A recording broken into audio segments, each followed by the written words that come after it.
Bonjour, bienvenue dans votre nouveau journal. C'est une première au niveau du département et l'équipe de rédaction et moi-même sommes fiers de vous le présenter.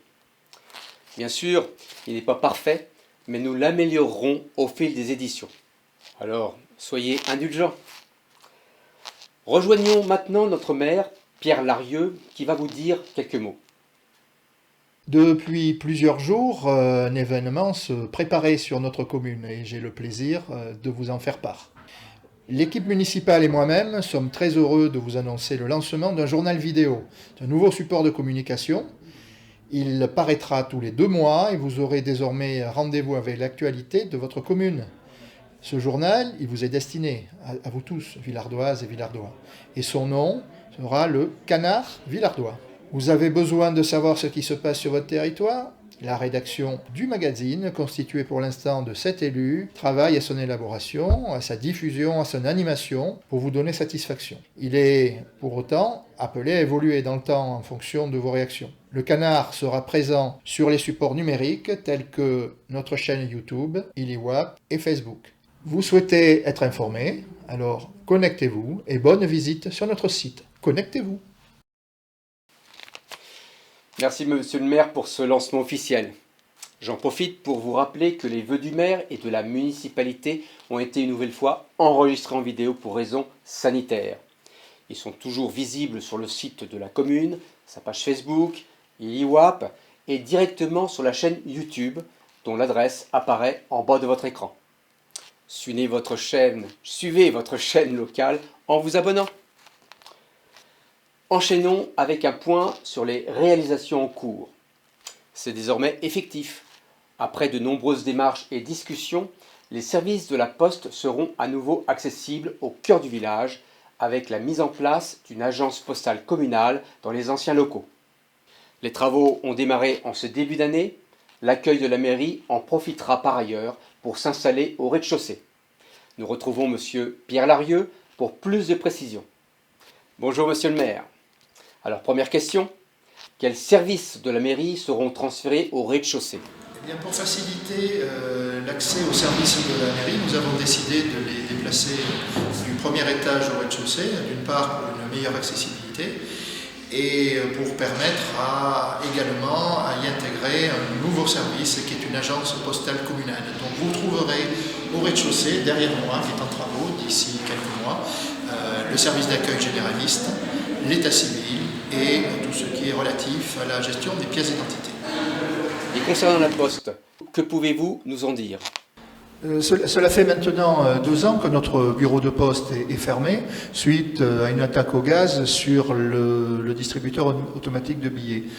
Nous avons donc, avec les services de la Poste, essayé de trouver une solution pour remettre en service les prestations historiques, c'est-à-dire le courrier, les instances, les colis. Et la solution qui a été trouvée, c'est celle d'ouvrir une agence postale communale au même endroit. Donc à partir du premier semestre 2022, ces services-là seront à nouveau ouverts, avec des horaires un peu adaptés et qui permettront également à tous, et même aux actifs, de pouvoir accéder aux services de la Poste, puisque nous ferons le nécessaire pour que ces horaires soient adaptés pour tous. Merci Monsieur le maire pour ces précisions. Nous ferons de nouveau un point dans la prochaine édition.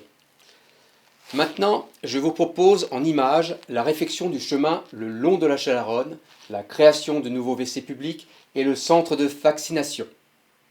La réfection du chemin qui longe la Chalaronne de la route départementale 1083 aux équipements sportifs est achevée pour le plus grand plaisir des promeneurs. Ce chemin a subi un nivellement pour en adoucir la pente. Un revêtement de béton strié antidérapant en facilitera l'accès et la sécurité, d'autant plus qu'une rambarde centrale y a été installée. Les nouvelles toilettes seront situées sur le parking derrière la mairie. Le chantier est en cours. La pose de la cabine et les raccordements électriques sont prévus dans les prochains jours. Cette cabine sera auto-nettoyante et gratuite. Voici à quoi elle ressemblera. Une information importante. Le centre de vaccination Covid-19 restera ouvert jusqu'au 4 mars. Il est situé au rez-de-chaussée de la mairie et ouvert aux Villardois ainsi qu'aux personnes extérieures. Depuis le 12 janvier, le centre reçoit les enfants de 5 à 11 ans le mercredi matin. Pour tous, il suffit simplement de prendre rendez-vous sur maya.com. Autre axe fort du vivre ensemble, la solidarité. Elle n'est pas un mot à Villars-les-Dombes. Voici quelques actions mises en place en cette fin d'année 2021 et début 2022. Le concept de la boîte de Noël pour les plus démunis est simple. Concrètement, l'idée est de prendre une boîte à chaussures et d'y insérer différents produits. Un truc bon, un truc chaud, un produit beauté-hygiène, un loisir, un mot doux. Cette action a été, cette année encore, un véritable succès sur la commune et de nombreux cadeaux ont été déposés à la mairie et distribués par le Secours catholique et la Croix-Rouge avant les fêtes de fin d'année. Les cagettes partagées, ou plutôt cette belle marchande abritant 2 cagettes solidaires, a été fabriquée à partir de matières recyclées par le pôle insertion à emploi de l'association Tremplin. L'idée est de mettre à disposition des personnes en difficulté des produits de première nécessité, qu'ils soient alimentaires ou hygiène. Chacun peut y déposer des produits non périssables en fonction de ses moyens pour améliorer le quotidien des plus défavorisés. Nous comptons sur le civisme des Villardois pour achalander régulièrement cette réalisation située sur le côté droit du bâtiment de la mairie. Si cette action fonctionne bien, l'idée serait de multiplier à l'avenir ces points de distribution en d'autres endroits de la commune. Pour la seconde année consécutive, l'opération carte de vœux pour nos aînés a été reconduite. C'est avec joie que les élèves des écoles maternelles et élémentaires, aidés par les enfants du centre de loisirs, ont mis tout leur cœur pour réaliser avec leurs enseignants et éducateurs de très belles cartes. Un projet fort et symbolique dans un contexte sanitaire particulier où plus que jamais les liens intergénérationnels sont importants et prennent tout leur sens. Ce ne sont pas moins de 600 cartes qui ont fait l'objet d'une distribution attentionnée et personnalisée par vos élus dans le courant du mois de janvier. Des dessins et poèmes qui, nous l'espérons, apporteront réconfort, lumière et légèreté. La commune, par le biais du CCAS, a décidé de mettre à l'honneur des centenaires villardois en leur souhaitant leur anniversaire à leur domicile. C'est Madame Neveu qui a bénéficié de cette nouvelle initiative le 26 novembre dernier en recevant Pierre Larieux et Amandine Martin, son adjointe chargée des affaires sociales, autour d'un buffet réunissant famille et amis. Nous adressons tous nos vœux de santé et de longévité et espérons que beaucoup d'autres visites seront prévues en 2022. Pour le repas des aînés, au vu de la situation sanitaire qui s'est vite dégradée en fin d'année, il a été décidé d'annuler une nouvelle fois cet événement tant attendu par nos aînés pour le reporter au dimanche 16 octobre 2022. Pour tout de même se retrouver et ne pas attendre le prochain repas, le CCAS et la mairie ont prévu d'organiser un après-midi festif qui se déroulera le jeudi 5 mai à la salle polyvalente. Les inscriptions se feront à la mairie à partir du 21 mars prochain. Nous vous attendons nombreux pour ce moment de convivialité et de fête. Pour la première année, le comité des fêtes a organisé une fête des Lumières le 8 décembre 2021. Sous l'impulsion du comité des fêtes et grâce à de nombreux partenaires comme l'Union des commerçants et artisans villardois, la MJC, le centre de loisirs, l'école de musique, les associations, et avec le concours technique et financier de la commune, que les festivités ont pu démarrer en début d'après-midi. Le centre-ville, entièrement rendu aux piétons, a accueilli de nombreux stands. On pouvait découvrir des produits locaux et artisanaux, des animations pour petits et grands, mais aussi des stands de dégustation. À 18h, le sapin de Noël fut illuminé par Monsieur le maire en présence de nombreux élus. La fréquentation soutenue tout au long de l'après-midi, mais également en soirée avec le feu d'artifice tiré devant l'école élémentaire et offert par la municipalité, a démontré l'attente de la population à retrouver une vie festive. Nous saluons et remercions l'application de tous les acteurs qui, dans un contexte sanitaire contraint, ont su faire preuve d'imagination et de responsabilité pour que la fête ait lieu.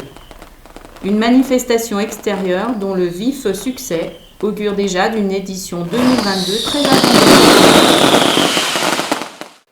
Le bulletin municipal 2022 sera dans quelques jours dans vos boîtes aux lettres. Depuis 4 ans, une thématique apporte une ligne conductrice. 2018, Villars d'hier et d'aujourd'hui. 2019, dessins d'enfants. 2020, concours photo. Et 2021, les mangas. En 2022, nous vous proposons des jeux afin de vérifier vos connaissances sur Villars et son territoire. Mais je n'en dis pas plus. Le mois de mars verra également le retour des brèves, votre newsletter. Si vous n'êtes pas encore inscrit pour la recevoir par mail, l'adresse s'affiche en bas de l'écran. La newsletter, nouvelle formule, vous sera envoyée dès le 26 février et sera également disponible en version papier dans certains commerces. Le sport à présent est une belle et bonne nouvelle.